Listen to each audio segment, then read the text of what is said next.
I love coming to Austin, but there's always some things when you travel. A lot of people travel here, right? Right? And one of the things that happens to me is when I go places, I get this attention for some reason. So I'm walking through the airport one day, the guy takes pictures of me, keeps taking pictures. And I'm like, hey man, what are you doing? What are you doing? And he says, I know you celebrity guys don't want anybody coming up to you, but I have to say something. I can't believe it's you. I can't believe it's you. It's an honor. It's my privilege to meet you, Mr. Eddie Murphy.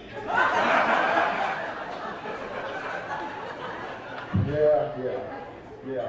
I don't like the way y'all laugh, though. I'm gonna tell my mom, see, I love my mom, Emma Lou Glover. She's a wonderful woman from the South, hardworking. Single mother, raised 4 of us to become the best that we could be. But before I could really understand what I needed to do to be successful, she provided a vision. And one night, as kids in the project, she woke us up and got in the car because she had a vision of what she wanted for a better life in the project. So we ended up moving from Connecticut to Florida. And she ended up following her dream and ended up having a 36-year career with Walt Disney World. And for me, that was something that was amazing, us 4 kids. And another thing that I thought was really interesting was I have the good fortune of having a twin brother. So you may have seen me somewhere. And are there any twins here?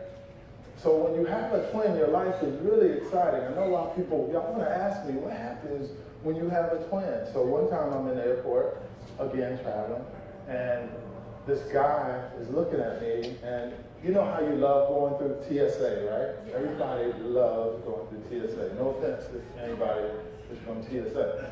So I'm going through, and this guy whispers something to me, and he says, you should be ashamed of yourself. And I'm like, you know, my wife goes before us. We were waiting on this long-awaited vacation to Hawaii, you know. Finally did the right thing, you know, got the time. And he says, you should be ashamed of yourself a little bit louder. And I'm putting back on my shoes and everything. I'm like, what's going on? And he says, you should be ashamed of yourself. I said, sir, you talking to me? Because now I'm getting a little frustrated because we're trying to go on our trip. He says, I looked up to you and your brother. And you guys, you of all people, I looked up to you. You should be ashamed of yourself because that is not your wife. So I'm like, what's he talking about? So he says, you should be ashamed of yourself, Key. I said, this guy thinks I'm my brother. He's going toe-to-toe. I said, sir. He says, no, you shut up. And I said, did anyone ever tell you? He said, no, you be quiet. I'm like, gosh. And then I finally said, sir, did my brother ever tell you that he had a twin brother? He goes, oh my God. I am so embarrassed. I'm so embarrassed. So I had the great fortune of going as far as Australia and Africa and Asia. And I've had a really great career lifting up people. I've had the good fortune of the last 14 years to be the Vice President of Social Responsibility and Player Programs at the National Basketball Association. I'm the guy behind the guy. I'm the fix-it guy. I'm the career coach. I'm the business development guy. I'm the guy that actually helped change the NBA dress code. So thank you.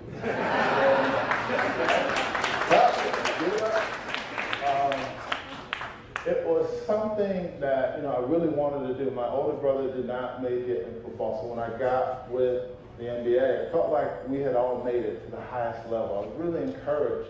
But a couple things always happened. There were some routines that I kept hearing. So as I went through my career, I kept hearing about these issues and problems. I had players that would come up to me and say, this is happening. And then even at the places I worked, there were the same things that were happening in terms of concerns. So I began to come up and think about these terms to try to help people get better. And I came up with this term because it was really coherent to the things I was hearing, and it really comes down to all the travel, all the people I met, all the places. It comes down to the 4 people you meet when you are on your way to the top. So I want to say this, and I want you to say it with me. I want you to say the Ers. Say the Ers. Okay. I would hear this from basketball players. I would hear this from business people. The first you're going to meet on your way to the top is called the blamer. Say it with me, the blamer.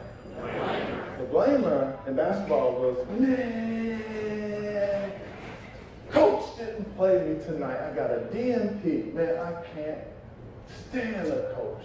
He is the fault as to why I'm not playing. The next blamer would say, man, the big guy did not set the pick right. And that's why the guy hit my elbow and I missed the shot.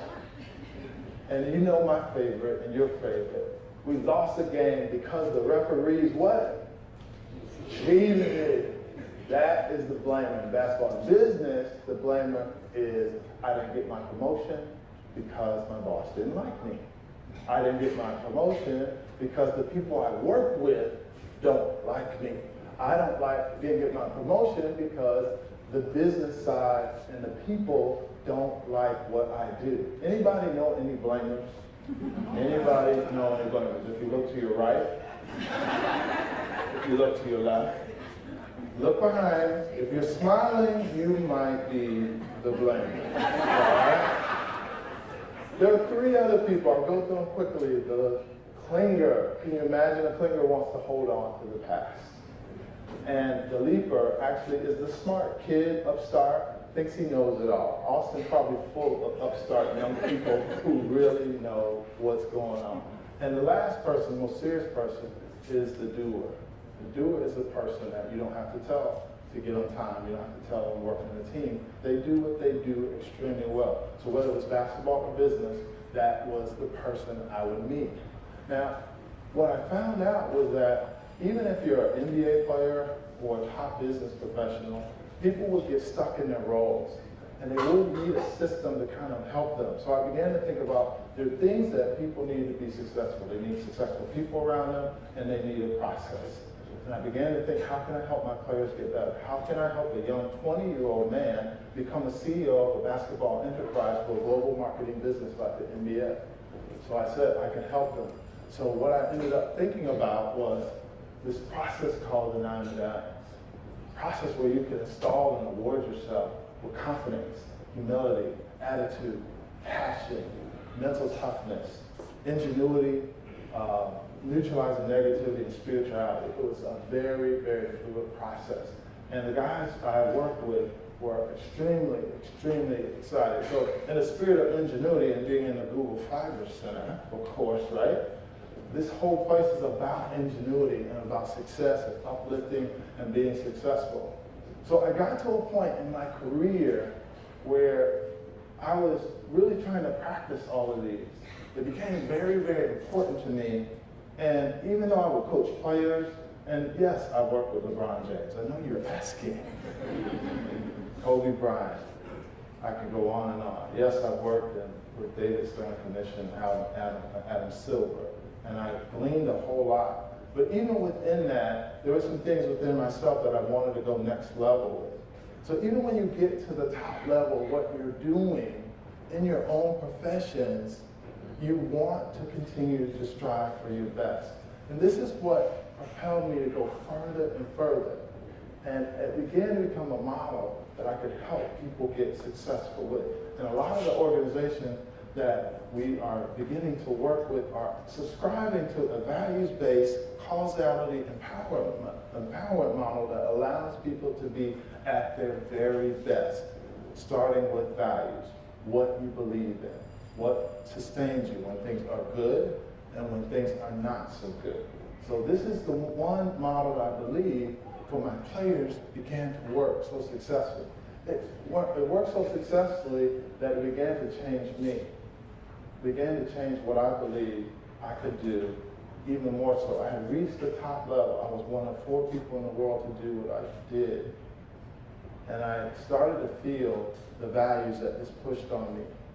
I became a 50% dad because of the top that I wanted to reach. I was a 50% husband because of the top that I wanted, and I didn't want to feel like that anymore. And this model propelled me to be a better person. So I began to think about vision and what I wanted to create. And it came to a point where I wanted to go next level.